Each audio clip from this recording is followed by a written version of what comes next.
Welcome to Toto TV. पहाड़ियों के बीच एक छोटा सा गांव था, नूरपुर। बहुत प्यारा, पुरसुकून, मगर एक अजीब रिवायत सदियों से चलती आ रही थी। गांव के 4 पुराने दरवाजे रात को खुद ब खुद बंद हो जाते हैं। लोगों का मानना था कि ये दरवाजे आबाओ अजदाद की हिफाजत में हैं, लेकिन कोई नहीं जानता था कि सच क्या है। गांव में एक नौजवान रहता था, अयान। मेहनती, बहादुर और तजस्सुस भरा। उसे हमेशा लगता था कि नूरपुर में कुछ तो अजीब जरूर है। फिर एक दिन गांव वालों की जिंदगियां बदल गईं। एक सुबह खबर फैली, बर्तन साफ करने वाली बूढ़ी अम्मा गायब। अगले दिन एक चरवाहा गायब, फिर एक चोर, फिर एक मजदूर। सब रात भर में गायब हो रहे थे। ना कदमों के निशान, ना शोर, कुछ भी नहीं। अयान के दिल में खटक पैदा हुई। एक रात उसने गांव के पहले दरवाजे को देखा और अपनी आंखों से ये मंजर देखा। दरवाजा खुद ही आहिस्ता आहिस्ता बंद हो रहा था। इसी लम्हे एक मध्यम भारी आवाज आई, अयान, कुछ राज देखने नहीं जाते। अयान का खून खुश्क हो गया। ये आवाज किसकी थी? गांव के बुजुर्ग हाजी साईं ने सबको जमा किया और कहा, ये कोई आफत नहीं मेरे बच्चों, कोई अंदर का दुश्मन है। लोग कांप गए, चेहरे पीले पड़ गए। अयान को लगा जैसे हाजी साईं कुछ छुपा रहे हैं। उसी रात अयान अपने दोस्त बिलाल के साथ गांव के सबसे पुराने खेत में गया। वो खेत जिसके बारे में कहा जाता था, जो वहां जाता है कभी वापस नहीं आता। हवा तेज थी, दरख्त हिल रहे थे, जमीन गीली थी, जैसे अभी किसी ने वहां चलकर गया हो। फिर अयान ने देखा बीच में एक गहरा गड्ढा। जब उसने टार्च जलाई, अंदर 3 जिंदा लोग बंद थे, लेकिन बेहोश। अयान उन्हें बाहर निकालने लगा कि अचानक पीछे से आवाज आई, रुक जा अयान। वो हाजी साईं था। उसके चेहरे पर अजीब सी वहशत और हाथ में जलता हुआ लालटीन।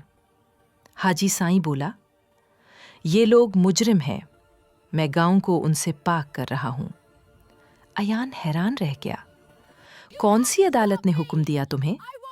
हाजी साईं ने जवाब दिया, मेरे आबाओ अजदाद ने। अयान के दिल में खौफ बैठ गया। या तो हाजी साईं पागल हो चुका है, या फिर कोई बहुत बड़ा राज है। रात और भी अंधेरी हो गई।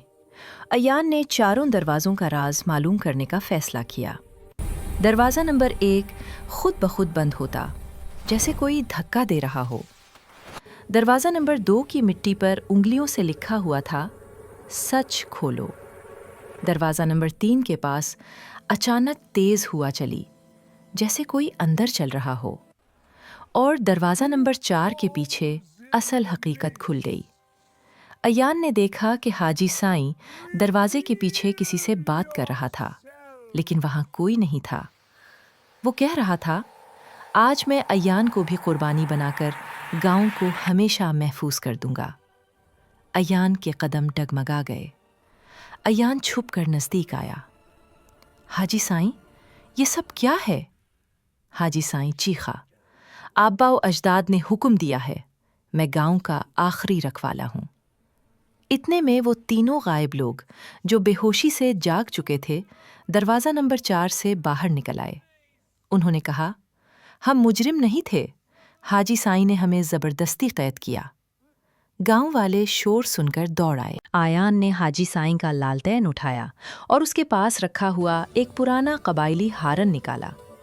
बिलाल बोला, ये कबायली हारन है, इससे ऐसी आवाज निकाली जा सकती है जैसे कोई रूह बोल रही हो। गांव वाले पत्थर के बन गए। तो उसका मतलब आबाओ अजदाद की आवाज कभी थी ही नहीं। ये सारी आवाजें, सारा खौफ, सारे दरवाजे, सब कुछ हाजी साईं का बनाया हुआ ड्रामा था। वो गांव को पाक करने के जुनून में पागल हो चुका था। गांव वालों ने मिलकर हाजी साईं को रोक लिया और उसे शहर के बड़े अस्पताल में इलाज के लिए भेज दिया। آیان کو گاؤں کی حفاظت کی ذمہ داری دی گئی۔ چاروں دروازوں کے تالے بدلے گئے، پرانا خوف ختم کیا گیا اور گاؤں نے پہلی بار سکون کی سانس لی۔ تب سے نورپور میں ایک ہی بات مشہور ہوئی: گاؤں کو آباء و اجداد نہیں، سچے دل اور صحیح سوچ رکھنے والے لوگ بچاتے ہیں۔